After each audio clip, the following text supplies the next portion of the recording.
Credit ipse et eius domus tota. Caríssimos irmãos, celebramos hoje o 20º domingo depois de Pentecostes e a liturgia nos apresenta um episódio muito apropriado da vida de Nosso Senhor para as nossas famílias. In illo tempore, naquele tempo. O Evangelho de hoje se refere ao princípio da vida pública de Jesus. Vinha de Jerusalém e voltava para Galiléia. Ao passar em Sicá, converteu a samaritana, e pela palavra desta mulher, muitos dos samaritanos acreditaram nele, e rogaram-lhe que ficasse na sua cidade, onde passou 2 dias para instruí-los. Daí, continuando o caminho, chegou a Caná, onde transformara a água em vinho. É nesta cidade que vai passar-se a cena contada neste Evangelho.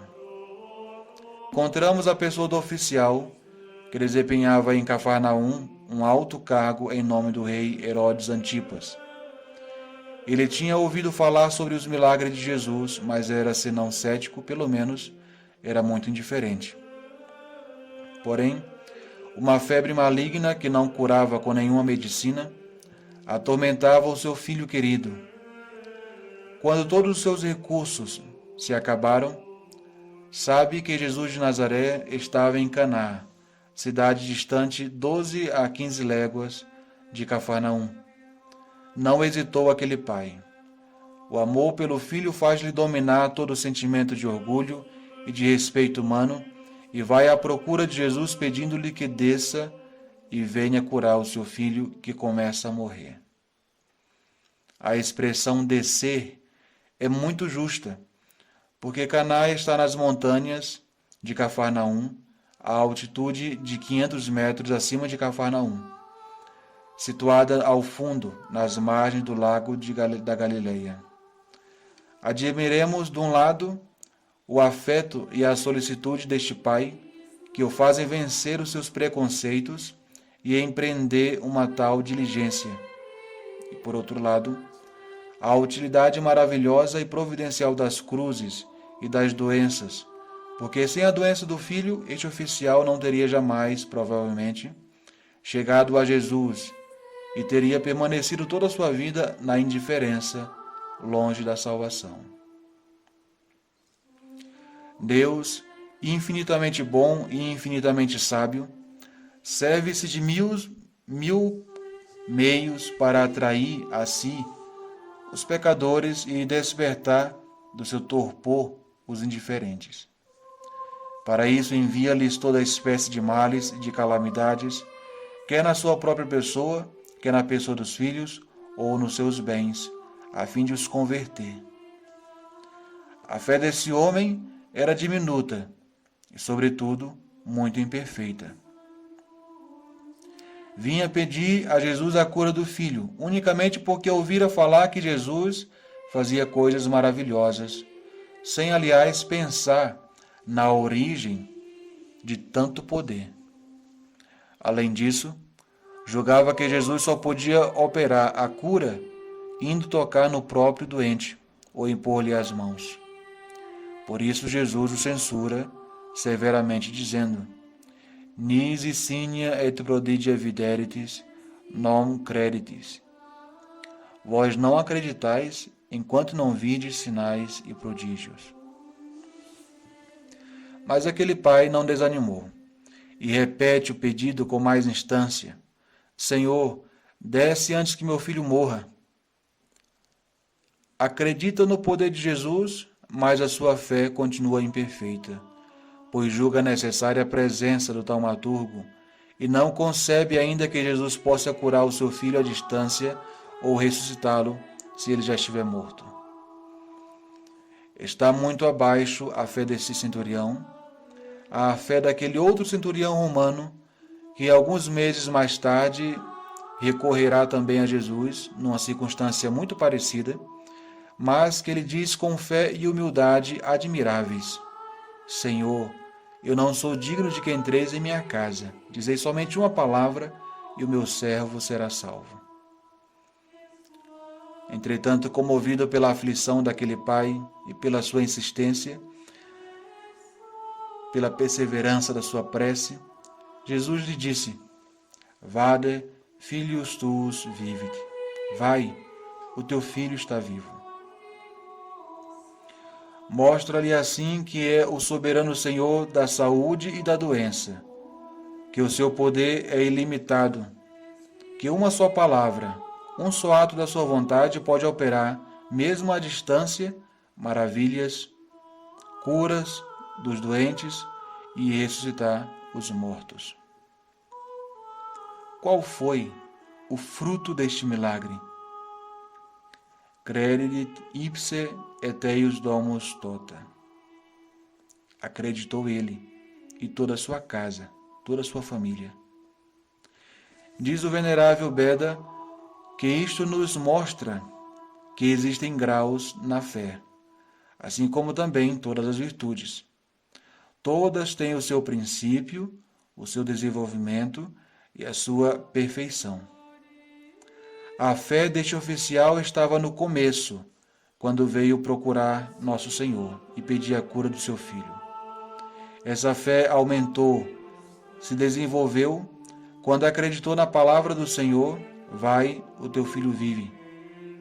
E a fé desse homem atingiu a perfeição quando soube a boa notícia que os servos lhe traziam.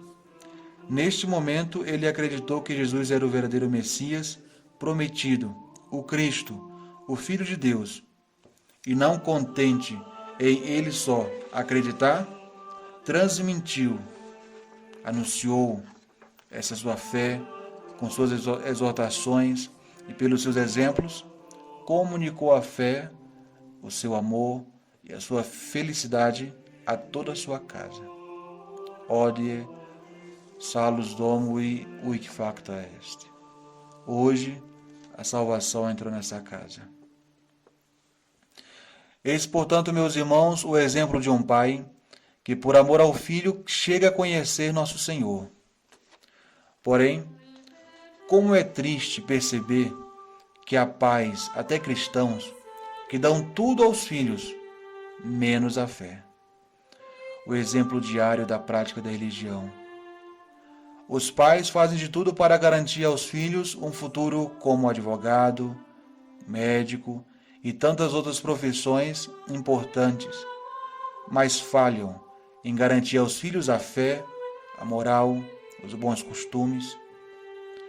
Há pais que mimam seus filhos, dão tudo aquilo que não tiveram, esquecendo-se que justamente essa privação que sofreram na infância lhes trouxe bons frutos, tal como a honestidade, o compromisso, o saber dar valor ao que tem. Da minha geração para trás, quem ousaria mexer nas coisas dos outros? Uma moeda de 5 centavos que era encontrada na rua, os pais mandavam levar de volta. Qual era a criança que ousava responder aos pais, mentir? Em toda a minha vida, só respondi minha mãe uma vez, quando já tinha 18 anos, e mesmo assim foi em voz baixa, e ela por acaso ouviu. E eu me arrependo disso até hoje. As crianças hoje não aprendem mais a rezar desde cedo em casa, não aprendem o valor do trabalho, não aceitam a privação de nada. Nunca pensei que veria uma geração de crianças e jovens tão moles como a de hoje em dia. Nunca pensei que viveria para ver pessoas tão apegadas às vaidades e às novidades do mundo. Meus irmãos, os pais terão muitas contas para dar a Deus. É por causa da péssima educação dada às crianças de algumas décadas para cá que vemos tanta corrupção na política, nos cristãos, na sociedade. Por que, com muita facilidade, se desrespeitam hoje em dia as autoridades civis e eclesiásticas? Porque se acostumaram, dentro de casa, a desrespeitar, em primeiro lugar, os próprios pais. Na Sagrada Escritura, nós encontramos a história de Eli, que oferecia sacrifícios no templo com seus 2 filhos, Seus filhos eram desonestos, roubavam das oferendas, comiam as melhores carnes antes de sacrificá-las a Deus e viviam luxuosamente. O velho pai sabia de todas essas ofensas contra Deus e contra o povo. Ele até reclamava com os filhos, mas não havia emenda. Por isso Deus o ameaçou Eli com castigos caso os filhos não mudassem. Estourou uma guerra na qual os 2 filhos acompanharam a Arca da Aliança. Um dia, estava Eli numa cadeira alta, olhando para a estrada, quando viu um soldado voltar em desespero para informá-lo. A Arca de Deus foi tomada e teus 2 filhos morreram. E imediatamente aquele pai infeliz caiu para trás, bateu a cabeça na entrada da porta, quebrou o pescoço e morreu. Meus irmãos, esse trecho terrível da história sagrada mostra claramente como a fraqueza em corrigir os filhos só traz desgraças aos pais e aos filhos. Quem poupa o castigo merecido não ama, odeia o filho. No ano 1271, um cavaleiro do rei de Navarra, conduzindo o jovem príncipe pelos montes, por descuido, o deixou cair num abismo. Vendo-o imóvel e todo ensanguentado lá no fundo, o cavaleiro entrou em desespero, tremendo e gritando: "Não há perdão para mim, não há misericórdia." E assim gritando se jogou também no abismo. Meus irmãos queridos pais, os vossos filhos não são vossos. Apenas foram confiados aos senhores por Deus, o Rei dos céus, para que eles sejam conduzidos por vós, sãos e salvos, pelos montes deste mundo, cheio de perigos e salvação, cheio de perigos à salvação de suas almas. Portanto, ai dos pais que no dia do juízo virem um de seus filhos nos abismos do inferno. Então, já não haveria perdão para os senhores, já não haveria misericórdia. A falta de fé dos filhos é um reflexo da falta de fé dos pais. Por mais que todos nós sejamos diferentes, os filhos sempre herdam muito dos pais. Por isso, lembro aos senhores pais que a melhor catequese que os senhores podem dar aos filhos é o exemplo. Exemplo de oração, de concórdia, de humildade, de perdão e compaixão, o exemplo salutar da prática fiel da Santa Religião nas coisas mais simples. Se os pais conseguirem instruir seus filhos na infância, introduzi-los na vida da oração, na vida sacramental, na devoção a Nossa Senhora, no respeito para com os mais velhos, na honestidade, na justiça, no amor ao trabalho, na aceitação das privações, poderão depois ficar com a consciência tranquila diante de Deus, pois terão cumprido a sua missão. Pais cristãos, pais católicos, trabalhai para deixar aos vossos filhos a maior herança, a fé. Em nome do Pai, do Filho e do Espírito Santo. Amém.